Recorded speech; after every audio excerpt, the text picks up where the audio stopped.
Welcome back to another episode of the Moniece Hour. I'm your host, Moniece, and I have missed you guys so much.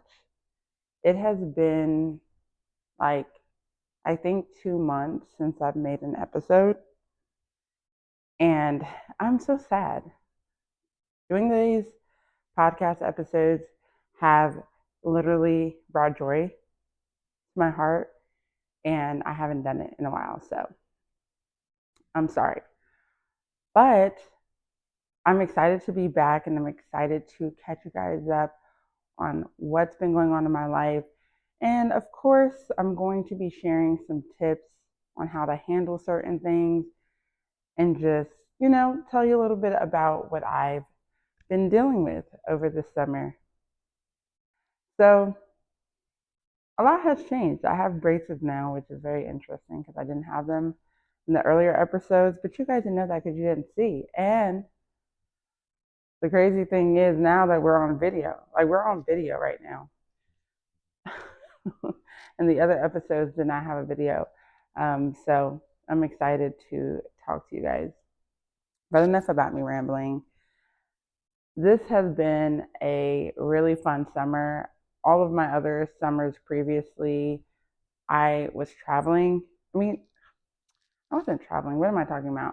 My previous 2 summers, I was actually moving.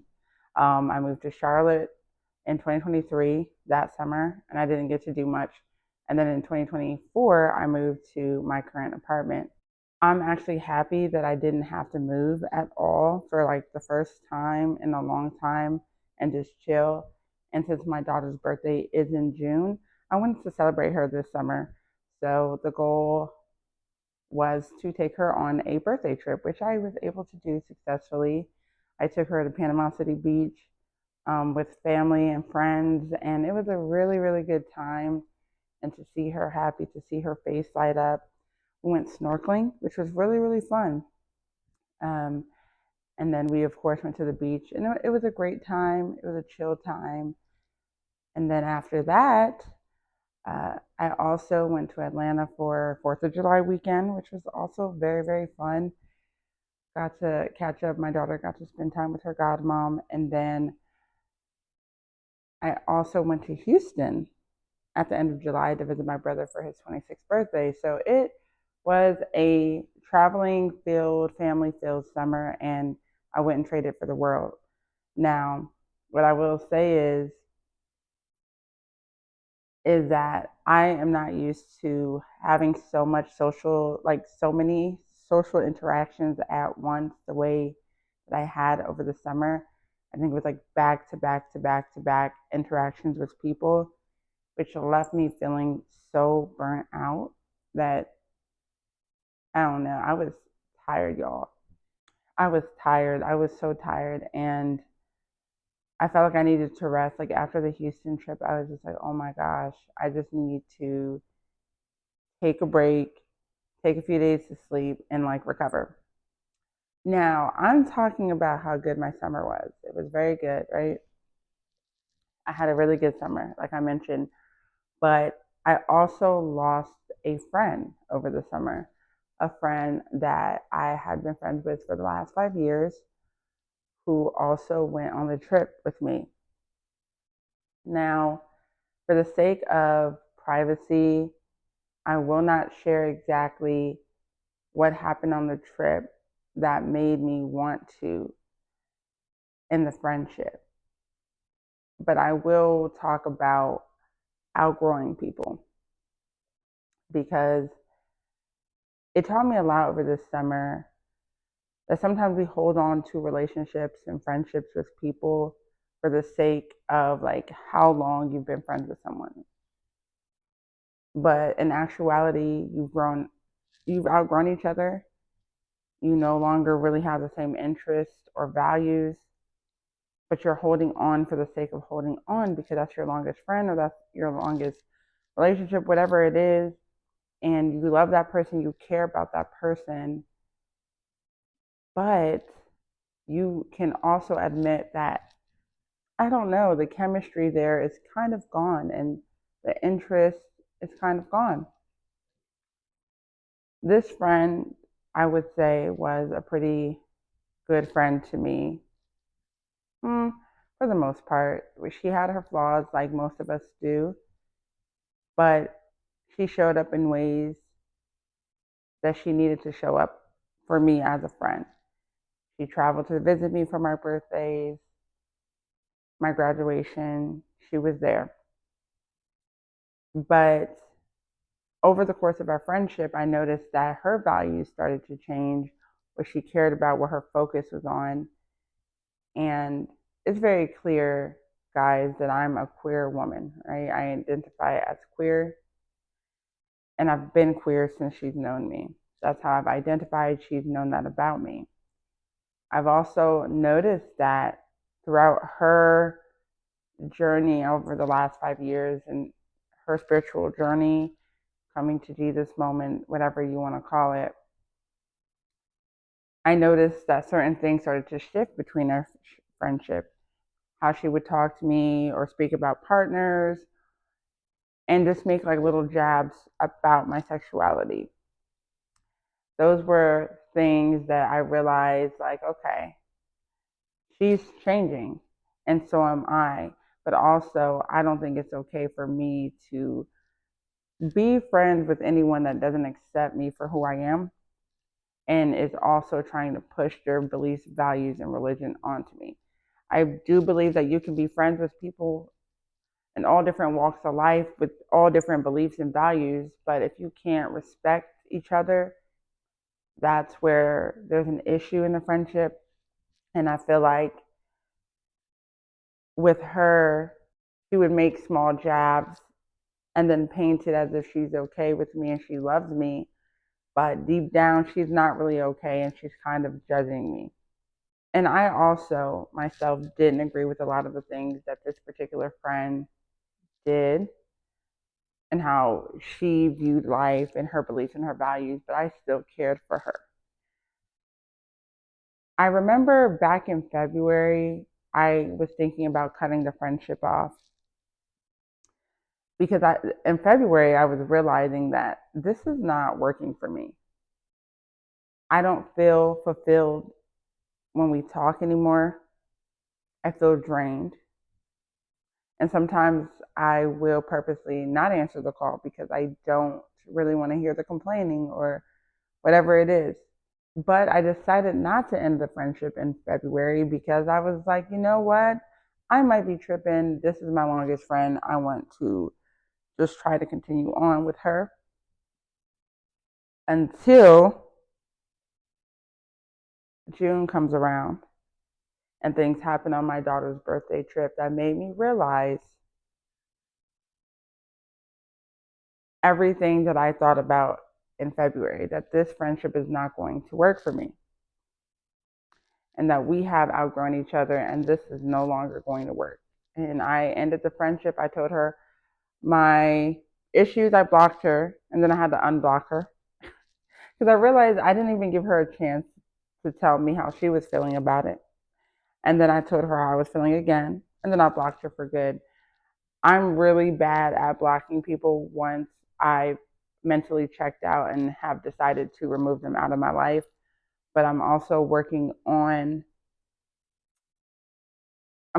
working on better communication and communicating how I'm feeling before I do the blocking because I don't always feel like you need to block people. However, that is my way of like deading whatever relationship or friendship that's there because I need you to know I no longer want you in my life. Now that I think about this, it sounds a little toxic, but we're working through it. I'm going to say this because the purpose of me bringing this up is that throughout this life, right, you are going to go through different cycles of yourself. Like you're going to see many versions of yourself. And just like you're going through many versions of yourself, your friends, your family members, your partners, they're also going through many versions of themselves as well. And as you all are growing and transforming throughout your lives, sometimes as that transformation is happening, instead of you guys like coming together, like being parallel, you're going this way.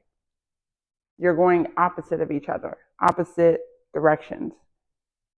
And it's okay to outgrow people because literally it's a part of life. Don't hold on to friendships and relationships that no longer serve you. Because here's two things as to why. One, you are unintentionally draining yourself when you do that. Because think about when you're checked out from something and nothing and something no longer fulfills you. It also starts to feel like an obligation to talk to them, to hang out with them, to be in their presence, which is unintentionally draining you and your social battery because one, your soul and like inner self no longer wants to vibe with this person. The connection is no longer there, but you're stringing it along. Also, you are blocking yourself from better relationships and friendships from entering into your life because you're holding on to something that's no longer serving you. So you have to let it go. And for me, in the lesson that I've had over the summer with this friendship and outgrowing it, I also learned that I need to have better boundaries. I need to speak up before things like get out of hand and out of control. I need to tell people when I don't like when they're doing something, if I don't like what they've said to me or how they're treating me right then and there. I'm the type of person where I will literally keep tabs of everything that you've done. And instead of telling you when it's happening, I'm just keeping the tabs, but I'm also not telling you. And then I get to the point where I've literally reached my capacity and I'm like, I just don't want to be friends anymore. Or I don't want this anymore. I don't want this relationship anymore. Whatever it is, I'm like, I don't want it anymore. And the other person is looking at me really confused because they're like, wait, what? Why? Because they don't know that in my mind, I have like a stack. I have like a stack of books against them, you know? That's something I learned about myself over the summer, in addition to outgrowing someone, that I also need to communicate my feelings better and speak up and set better boundaries. And sometimes you realize that when relationships end and friendships end, what you could have done better and where your flaws are, where you fall short. But I feel so much freer now that I've ended that friendship because I'm not holding on to something that no longer serves me. I'm not putting myself in conversations and spaces that I don't feel comfortable in being in with this person. I feel free. I feel so good and I feel so free and like at peace. And yes, I don't really have many friends to begin with. People seem to come into my life and kind of use me. So that is its own separate thing that we don't even need to get into today. But it might be lonely, but I'm okay with that. I'm okay with just existing and being free and allowing new connections, new relationships, new friendships to come into my life that better align with my values, my beliefs, and how I am as a person, and that better align with who I am right now, right? Because, like I said, we are all constantly transforming. So you can't expect that the friends that you were friends with 10 years ago, are going to still be compatible with you and friends with you now. Sometimes people are lucky enough to where their friends are transforming with them, but that's not for all of us. And it's okay. It's okay to outgrow people. It's okay to acknowledge when something is no longer serving you. And I have to reiterate that because I think a lot of times people feel bad about it. You feel guilty about it. Don't feel guilty. You are honoring yourself when you realize that something is not serving you. You are honoring yourself when you realize that a connection is no longer in alignment with who you are. It no longer feeds you. And in fact, it's draining you. You are honoring yourself when you can acknowledge that and set that boundary that, yeah, we're done. I don't want to continue on with this. And sometimes a person doesn't have to do anything wrong. You get what I mean? Like, they don't have to have done something to you. Doesn't have to be a big argument or something for you to decide that, hey, this is just no longer serving me. I don't feel connected to this relationship or this friendship anymore. That is okay. There are times when people decide that like friendships and things are no longer serving them and nothing ever happens. So I feel free. Overall, it was a really good summer. I would do the summer again. I'm so happy that I got to travel a little bit, that I got to just let my hair loose. I don't know. It was one of the best summers I've had as an adult. So I'm really content and happy with how the summer went, despite that, because I got to hang out with my brothers, um, my cousins, nieces and nephews, all of the things. Like I just got to hang out with the people in my life that I care about and that love me unconditionally for me. And that makes me feel full. So I want to also add this last piece in before I end the episode because it's really important. I want to sip my tea for this last bit. If there's someone, if there's any of you right now that's watching this video or listening to this episode, and your reason for not cutting off a friendship or relationship is because you're afraid of being lonely, you need to ask yourself why you're afraid of loneliness and why you're afraid to be by yourself. Because let me tell you something, being by yourself is where you get the most growth and the most clarity about yourself. Being alone helps you to learn yourself and become the best version of you so that you can attract better friendships and better relationships.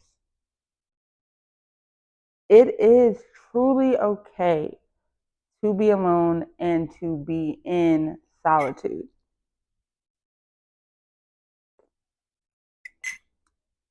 I'm going to say it again. It is okay to be alone and to be in solitude. People think of it as scary. Being alone for me has been the best thing that I've ever done for myself. I enjoy going out alone, being in the house alone, and just truly focusing on myself and elevating who I am as a person.